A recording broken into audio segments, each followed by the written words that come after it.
I'm here today with Ryan from Ion Capital Solutions. We were just having a nice chat before we started here. He's in beautiful Myrtle Beach in South Carolina, from New York originally, but has moved down to South Carolina. It's a beautiful area over there. He was just telling me about how nice the beaches are right now.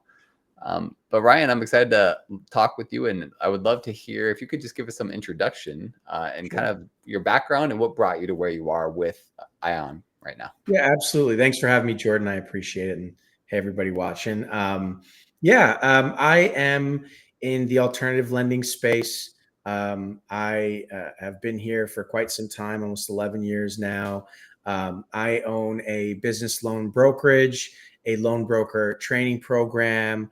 I'm also a partner in a direct lending merchant cash advance firm, and I dabble in the real estate investment world on the finance side as well. Sometimes JV, a lot of time it's mostly leverage, but at the end of the day, I'm doing a lot of different things, right? I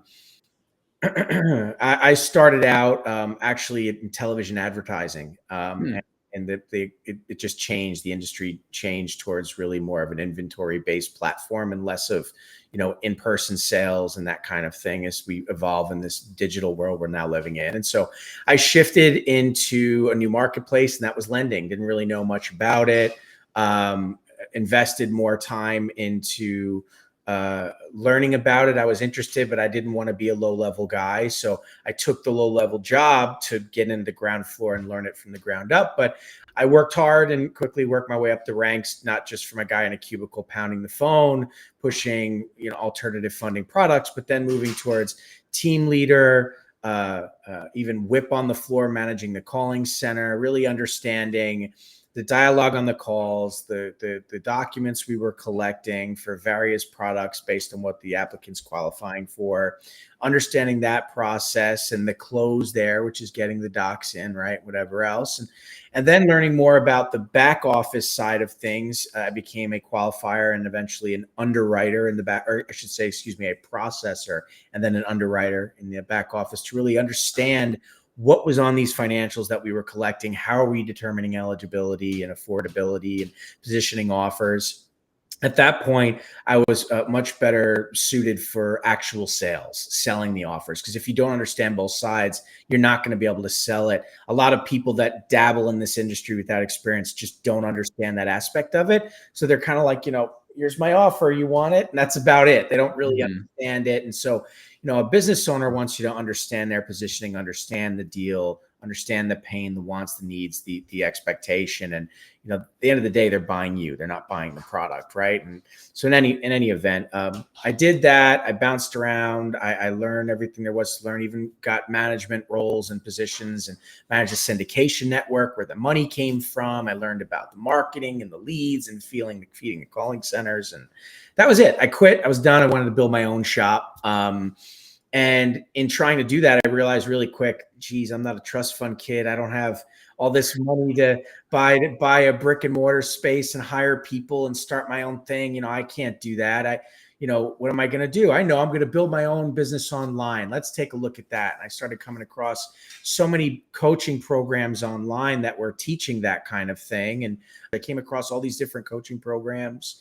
And in doing that, I saw a lot of these programs. There were people that were trying to learn the business, but didn't really understand the business, had no experience working in it, very green. And the coaching programs that were coaching or training weren't really training people. They were just sort of, hey, this is a website solution. This is a CRM solution. This is where you can buy leads. They were affiliate marketing. They were pushing links, right? And saying, here's a couple of lenders you can sign up with. And if you sign up and you fund a deal through them, I'm going to get a piece of the action.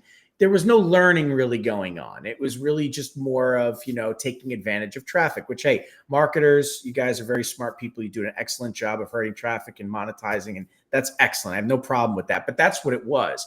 So I saw an opening, I saw, okay, there are people that want to learn this business but don't have the experience, and they have access to people who teach you how to facilitate business but don't know the business itself.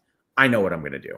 I'm going to build my brokerage. It's going to be online. I'm also going to have a loan broker training program, teach people how the business actually functions and works. on top of them teaching them how to actually set it up and run it at extreme low cost, and basically be the program of substance out there that really shows people how to actually function in the marketplace, not just buy a solution and good luck, you're on your own. And in turn, we get a lot of deal flow, and that's what we do. You know, we've been in operation a little over 6 years now, and all day, every day, just working with students, clients, lenders, working on deals. We're focusing on the general business funding marketplace, the real estate investment marketplace, over 150 lenders in our network, more than 65 unique funding products. And we're doing everything, you know, and our students are, they're leveraging our experience and our know-how, achieving results and earning money while they learn. The trade-off is they learn the business, you know. For us, we're making money, you know, it's a win-win, and that's how we do things. Oh, that's interesting. We're in this space, right? We're in this alternative finance space, and we talk to a lot of people, funders, brokers, people running these fintechs. Every stop of the way, we haven't ever talked to someone like you. It's like, hey, I'm going to take this unique aspect, and it's cool that you say, hey, these people are teaching people how to run businesses, but they didn't really know the business. And you just talked about all your experience, how you had done like pretty much everything, soups to nuts, and you're able to teach those people there, and a way to help. It's like the best type of business, right? It's like a mutually beneficial. You're helping them get their brokerage started to be brokers. Meanwhile, you get a chance to also learn more. And then, like you said, access to some deal flow in there as well. So it's kind of win-win. Now, 6 years ago, it sounds like probably close to your first business. I mean, there's some crappy stuff that happens at the beginning when you're starting this. What was like the worst part when you first started? Like, hey, I think I can make this work. Yeah. What was like the worst part there? Absolutely. So I do think my experience is unique in that I worked in the industry, so I understood the business. So going in, the difficulty for me was understanding how to get it set up. But from an operational standpoint, I already knew what I was doing. So I think for other people, it's kind of a reverse. It's they set themselves up, but then they start trying to function. And they're like, oh my God, I don't know how to operate. I don't understand what the client's asking. I don't understand how to articulate what the lender's offering. I don't know what happens next. Everything's a surprise to me, what documents are being asked for. All of a sudden there's a change in the deal or something's wrong and I don't see it coming. That's probably the biggest pain point for people that don't understand the business. I think that's a lot more common than what my experience was. My problems were as simple as, you know, okay, I set up my website. I got to set up my DNS records. I want to build forms into the website. I want to sync it up with my CRM, you know, little things like that were just a matter of bringing someone in from Upwork or Fiverr or something to help me, you know, unlock the door to something I couldn't already do myself. Right. So it was different. It was different for me, but that's really the pain. I mean, one of the things that and this is, by the way, you know, I see your channel and your podcast, and I know you talk to lots of lenders, and I can confidently say, and if any of them are watching, they'll laugh when I say this, that the bane of any lender's existence is an ISO, an independent sales organization that's referring deals and has no clue what they're doing. Because think about it, from the lender's perspective, they are processing a file and spending money and time and people on that. And if you're just throwing crap at the wall and hoping that it sticks, you're literally burning their resources. It's a very frustrating thing. So lenders like me, because I'm actually taking people that are just kind of flying around blind in the marketplace and really showing them how to look at a deal, how to structure a deal, how to understand affordability, calculate affordability, assess risk, spot fraud, understand the role of assets in a secured loan, weighing debt versus actual revenue, you know, understanding wires and transfers. And people don't really look at this. They just get 3 months bank statements and application, fire it over to the lender, you know, and they think, oh, it's easy. You know, the lender's got a technology where they can just click a button, it'll examine and spit out an offer. Yeah, that costs money. And when you have hundreds of submissions a day, it adds up. It costs a lot of money, you know? So, you know, I would say that's probably the biggest pain point overall for everybody, you know, and especially for the borrower. The borrower is so frustrated. There's a lack of trust in this marketplace because there's so many brokers out there who don't know what they're doing, and they're sharing misinformation with borrowers, and they don't trust anyone because they're either getting bait and switched, or they're just getting led blindly, right? And so by the time they arrive at the end, they're frustrated and they have a bad taste in their mouth, and word spreads. Mm-hmm. So I try and teach people these things and help them get ahead of challenges and obstacles like this, and humble themselves and be willing to be honest about who they are and what their experience is, and leverage the experience of people who've just been through it. We're not rocket scientists over here. We've just done it so many times that we have experience. That's really all that separates anybody else from success, is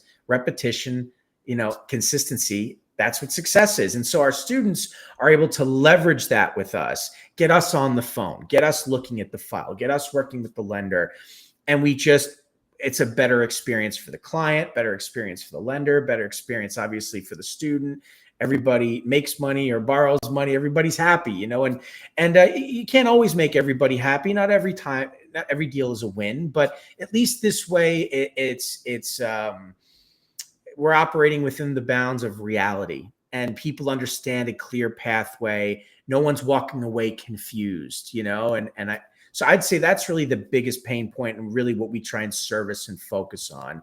And it's made a name for ourselves. It's why inevitably most people who join coaching programs in the space online end up here. It's because they're looking for a place to really learn that stuff. So you talked a little bit about trust in the market, and it's largely from the merchant side, but there's also some within brokers. People are always worried about their deals getting sold or all that's happening. So I kind of want to ask questions about there's regulation that when that trust happens, inevitably they complain to lawmakers, and then regulation comes in. What's your thoughts on regulation and where it's going? Tell me some of your feelings on it, and especially kind of what you're telling your brokers, your students. Sure. So a few questions there. So we'll finish up with regulation, but let's talk about fear, because what we're really talking about is fear of the unknown. When a person enters into a business transaction, or application for that matter, leading into a possible transaction, if they don't understand how to protect themselves, that's where the fear really comes from. And so when there's a lack of regulation and unclear guidelines of how to operate and protect yourself in a private marketplace, it can be a scary thing. Now, for any experienced person who understands and has just simply been through the ringer, either through bad experiences or lucky enough to be, guided by other people with experience and have only had good experiences, you realize, okay, if I'm going to do business with another entity, the first thing I need to do is understand what's the actual entity. Are they active on the Secretary of State? Do a background search, look if there's possible past litigation or whatever to see what kind of reputation that company actually has, if I can even find anything about them, if they are in fact active.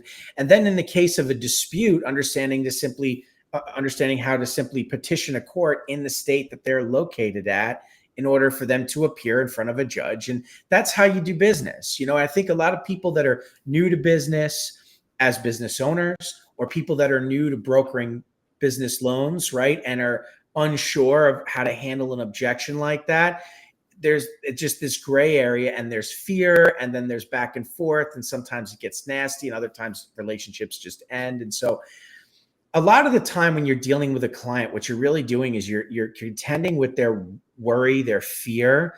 And so it's just a matter of disarming them and helping them understand that. If anyone ever said to me, how do I know I can trust you? How do I know I can work with you? I just take them through exactly what I took them through. And I explain exactly who I am and what I'm doing and how they can protect themselves during application, during the procedure with us. I ensure them that our servers are encrypted in the way that we receive their information, that we have a healthy reputation, and that ultimately I'm not the lender, at least not here at Ion Capital Solutions. I am part of a direct lending firm. But the point I'm making is, as the broker through my brokerage, I am not the lender. So all I'm doing is accepting your application, taking a look at initial bank statements to calculate affordability, assess risk, possibly spot fraud, whatever they don't want me to see. Buyers are buyers, let's all be honest. Yeah. So if there's real estate involved, it's a different type of deal. I still want to see cash flow. I want to see assets. I want to see these things. But that's the package initially. From there, I'm introducing them to a lender after I've delivered a quote. If they like the quote, they're interested in moving forward, that's when the lender gets involved. Now, I'm protected because I have a contract and a partnership with the lender that I submitted the deal with a paper trail showing that I submitted the deal to them. So if the deal should fund and they don't pay me, well, not only are they never going to get a deal from me again, but I'm going to see them in court. So I'm protected. From the borrower's perspective, they have a signed piece of paper from me with my letterhead, so if their information gets leaked or whatever, I got big problems, right? Yeah. But I'm introducing them to the lender. And ultimately, the contract is between the lender and the borrower. That's really where the risk lies. So as brokers, we need to help the client understand that. It's between you and the lender, and you're going to have a very clear contract. Everything will be in writing. You're welcome to get your attorney involved to take a look at these things. There's, one thing at a time. But for now, do we even have a deal? Let's take a look at the docs, right? It's disarming them. The next step of it really comes down to what products are available to me, right? And that's where they get nervous. If you go to a bank, it's very clear. My credit score needs to be this. If it's unsecured, I can get some cards. Maybe I can get an SBA, or maybe I can get a bank term loan or whatever. You feel comfortable. You walked into a bank, right? Mm-hmm. When you're dealing with private money, you're like, who are these guys? What is this about? It's more expensive. That's really what they're worth. I don't want expensive money, and I don't know if I trust these people. So it's disarming them, and understanding that side of it. So now let's get into the regulation side of things, right? So it's a highly unregulated space. Now, don't get me wrong. As brokers, we are leveraging and stacking credit cards, personal business credit cards for business owners, startups as well. Bank term loans are possible, SBAs. We do this, but most clients don't qualify for that. More than 85% of business owners in the United States don't qualify to work with their bank. They're being turned away. They have to go the alternative route. Okay. So private money is from the private sector, which is highly unregulated. So there are about 11 states that have regulation of some kind. And by regulation, it's really more of a licensing requirement. And it depends on the state what type of license that you're required to carry as a broker. And in some states, it's more of a tax. Pay us a few $100s a year for the right to fund businesses in our state. And the licensing has nothing to do with you as a broker. It has everything to do with the state that your borrower is in and the right to fund them.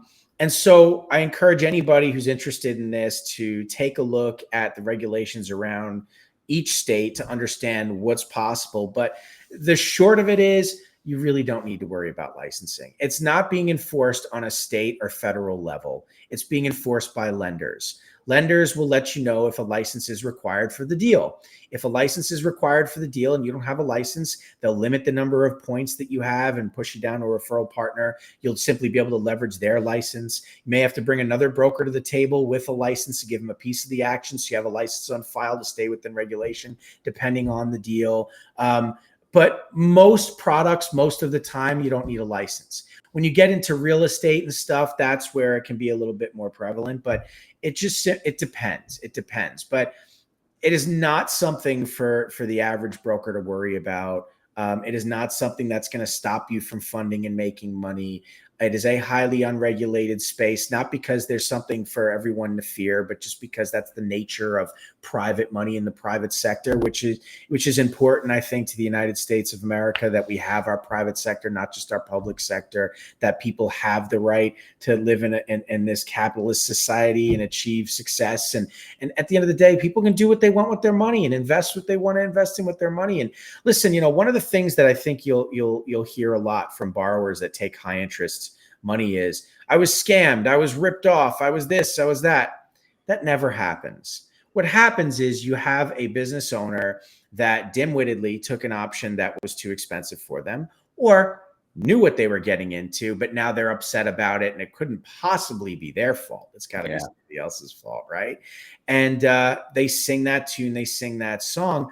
Everything's clear and black and white in the contract. They knew exactly what they're getting into. No one's out there scamming people, and that's BS. When somebody goes in here, when you see a daily payment hitting your account, that's a daily payment for a merchant cash advance that you signed on to, and you agreed for them to go in and pull that money each day, each week, for whatever the term was. Nobody hacked your bank account. Nobody stole money from you.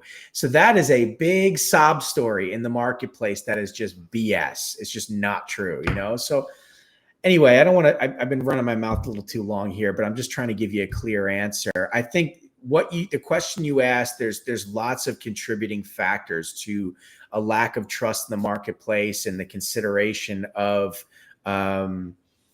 regulation or lack thereof. And it's a gray area, but I don't think it's as bad as people also say it is. And I think it should remain unregulated. I think if to fully regulate it would probably end it, in which case more than 85% of businesses wouldn't be able to get money because they can't really, right? Yeah, you can't really have a fully regulated because those people need the money. They can't get it somewhere else. So really you're going to hurt the businesses more than anything else. Exactly. The people that need the money, the people that are trying to protect, right? Yeah, for sure.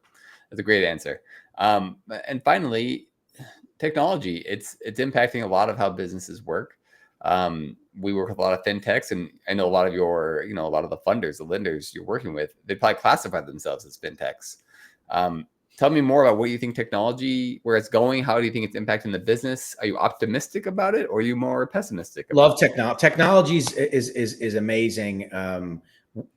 AI is absurd. The things that it's doing for business at large. I mean, all the tedious work that I had to do in the past, or I would even hire virtual assistants for. I just need AI. All I need is Gemini. All I need is ChatGPT. It's amazing what it can do. I'm already involved in AI phone agents, and that's, I can't really say too much there, but very good. Calling centers, watch out, here it comes. It's incredible. Automated email campaigns and sequencing, text messaging, automation tools. Go High Level is an excellent CRM platform for anybody who hasn't read about it, read about it. And integrations with ad campaigns and landing pages and funnels, and setting up automation with these tools to incorporate technology into a smart campaign with opt-ins. And, it's so powerful. And, speaking of regulation, when it comes to marketing, understanding that they're cracking down on cold texts and cold emails and cold phone calls. So understanding how to get people to opt in and operate within regulation. And it's very important so that your phone number doesn't get shut off. Yeah. You get sued, you don't get your entity shut down, or, you don't get your domain health goes to hell. I mean, these are important things that people don't really necessarily think about anymore. But in the world of technology, you have to think about them now, because technology itself is being regulated.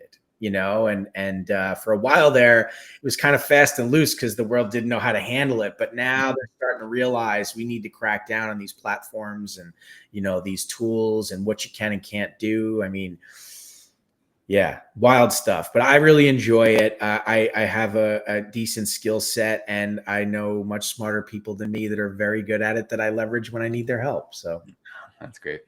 Well, Ryan, I really appreciate your time. This has been awesome. I love your take on all of this. You have a really good outlook on it, and clearly a good source for your students and people learning this industry. Thank you. I appreciate it. I appreciate the opportunity, the platform. Thank you. Yeah.